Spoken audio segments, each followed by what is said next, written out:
Hey everyone, I hope you're all doing well today.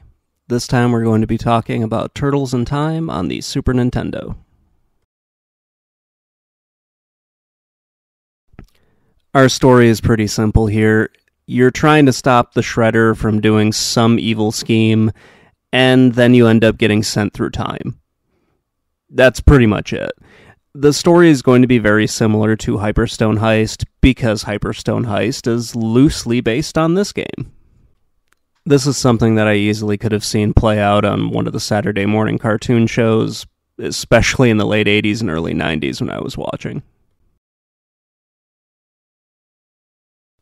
This is a pretty standard arcade beat-em-up. You've got your four playable characters, which are all the turtles. You're moving from left to right. You've got a group of enemies that are going to come in and fight you. And then you've got some hazards that you have to deal with in the stages. It's everything that you would expect from an early 90s beat-em-up. It's pretty awesome.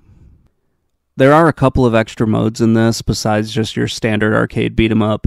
You've got a fighting game mode, which is pretty awesome. It's similar to the fighting games that are in, Golden Axe and also in Double Dragon.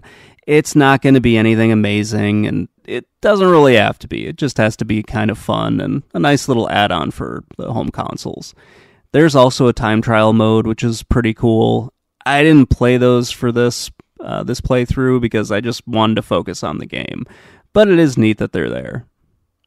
There are multiple attacks that you can do in the game, and you need to kind of learn how to do these, especially if you want to beat the game or get far enough into the game.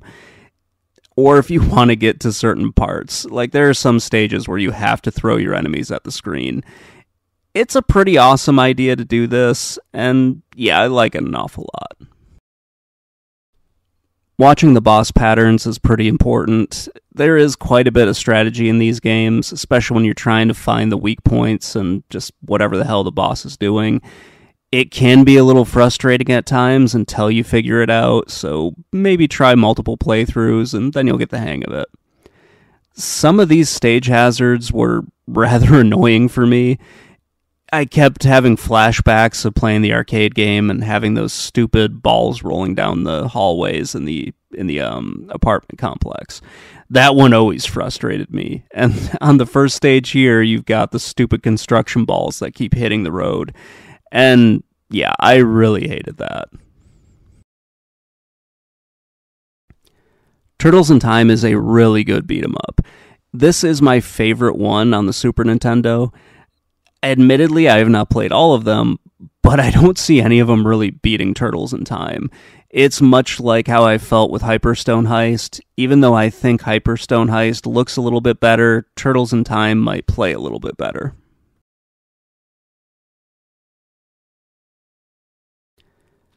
I think Turtles in Time looks really good. The Teenage Mutant Ninja Turtles, the enemies, the bosses, the cutscenes, all of that looks really awesome. There are a few differences between the Super Nintendo game and the arcade game, though. The Super Nintendo version is missing some of the animations that you would see in the arcade, and it also takes advantage of Mode 7 on the Super Nintendo, which wasn't in the arcades. The console version has some stages that were changed to bonus levels, and there are a few new levels that were added to the game just to make it a little bit longer. While there are some standard, multicolored Foot Clan ninjas that you have to deal with, some of the enemies are going to pop up that are going to look a little bit different, especially once you go into time and you get some more variety and whatnot. You also have the Mousers and some other annoying robots that I can't remember the names to, so I'm sorry about that. This is a really fun game to play. All of the enemies look great, the bosses all look really cool, and it was one of the ways that I got introduced to a few of the other characters that I didn't see on the television show. There are a bunch of bosses in this game, which is really cool to see.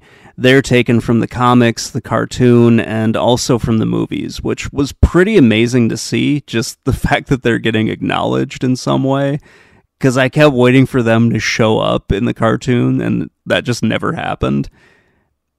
I was pretty young and stupid at the time, so I didn't really understand what was going on. I just saw a fox, or not a fox, but a wolf and a snapping turtle, and I was like, oh my god, I can't wait to see those in the cartoon show. And yeah, that never happened. So whatever. It was cool to see Toka and Razar here, though. It was a lot of fun.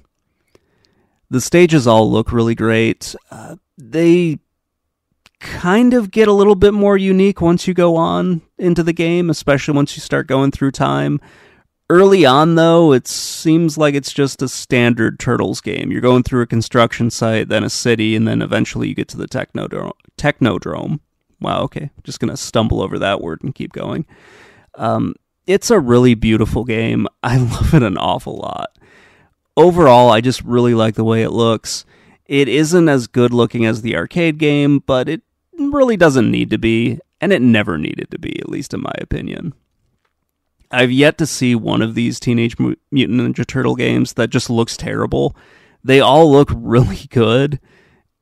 Konami just did an excellent job with this property, and I was really happy that they kept making these games for as long as they did. It brings me back to one of those times when Konami actually cared, and they really tried to make good games, because now it seems like they're just recycling garbage. This is a great beat-em-up. The graphics, gameplay, and controls are awesome. It's an excellent port of an arcade game. Yes, it does have some limitations, as other arcade ports do, but it's still a lot of fun to play, and a ton of fun to revisit. I think I still like Hyperstone Heist more than this one, but at that point you're just arguing over which flavor of ice cream you like more. It's fun to do, but ultimately you're still eating ice cream. That's sort of how I feel whenever I play this game and try to critique this or say I like it more than something else. I just feel like Hyperstone Heist is a bit more of a polished game, and it got to be a little bit more of its own thing because it wasn't completely tied to being an arcade port. So that's going to wrap things up. Let me know what you think in the comments below, and I will talk to you all later. Bye.